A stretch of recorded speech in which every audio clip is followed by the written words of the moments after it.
dans le noir. Personne ne vous voit. Comment pouvons-nous vous imaginer? Chaque personne va se faire sa propre image s'ils ne se sont pas renseignés sur nos têtes.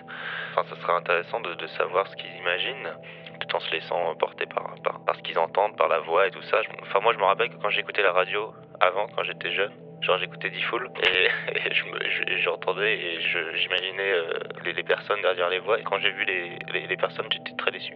Ouais. Parce que c'était pas du tout ce que j'imaginais. Oui, mais justement, c'est ça qui est bien, je trouve, dans Calls, c'est que normalement, l'acteur est quand même contraint de par son corps, parce qu'on lui dit, tu ressembles à ça, donc tu dois jouer ça, donc on va lui donner certains types de rôles, en fait, et que là, justement, de par leur voix, ils peuvent être qu'ils veulent, parce que la voix peut être totalement modulable et on peut changer, donc au final, en fait, ça dépend, je pense, de l'imaginaire de chacun, comment on pense qu'une personne doit être. Moi, en entendant la voix de Timothée, je l'imagine beaucoup plus vieux de rien. Oui, c'est vrai, ça.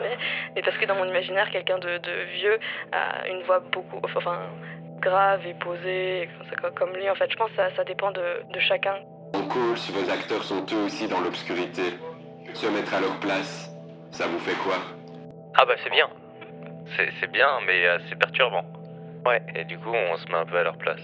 On l'a créé pour que les gens le vivent dans le noir ou lumière tamisée, etc.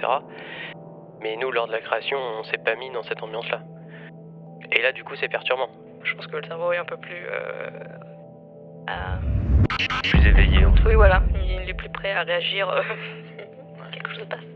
Gaspard Ulliel, Jérémy Régnier, Charlotte Lebon et j'en passe. Quel beau casting, n'est-ce pas?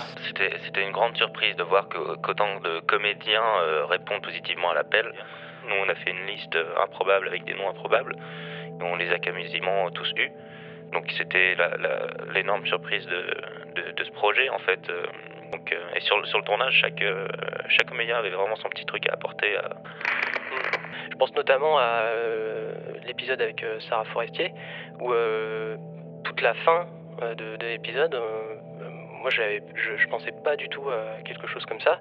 Et c'est elle qui nous dit, non mais les gars, elle s'était construit son personnage, et elle s'est dit, non, mon personnage à ce moment-là, il réagit pas comme ça, il fait plus ça. Et elle a totalement raison. Ouais, ils étaient assez libres au final, enfin, c'est un peu comme les enfants en fait, qui jouent sans vraiment, ils n'ont pas besoin d'avoir, je sais pas moi, un costume de cow-boy pour jouer un cow-boy. Enfin, c'est vraiment...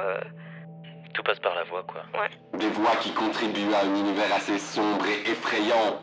Écoutez, regardez Calls nous plonge dans l'horreur. Avouez, vous adorez faire flipper les gens. Carrément. Oui. Oui, c'est toujours agréable. Moi, j'aime beaucoup l'horreur en tout cas, et c'est vraiment ce que je voulais faire avec la série. Mais il n'y a pas seulement de l'horreur. C'est glauque, c'est toujours un peu glauque. C'est pas très joyeux, mais il y a de l'espoir, il y a un peu d'amour. On n'est pas tout le temps dans le frisson et dans il y a quelque chose de bizarre.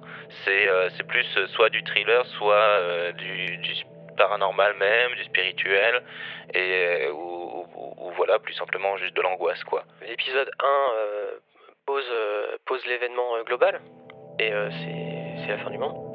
Donc à partir de là, on va pas mettre une comédie romantique au milieu des 10 épisodes, quoi. Donc il faut qu'on reste dans cet univers qui est installé. Un mot pour conclure cette interview dans le noir. Non, je dirais sensibilité. Imagination. Bah écoutez, je pense que le plus important, si vous avez très envie de regarder la série Calls, c'est de vous mettre en condition. Chacun va pouvoir ressentir et s'imaginer.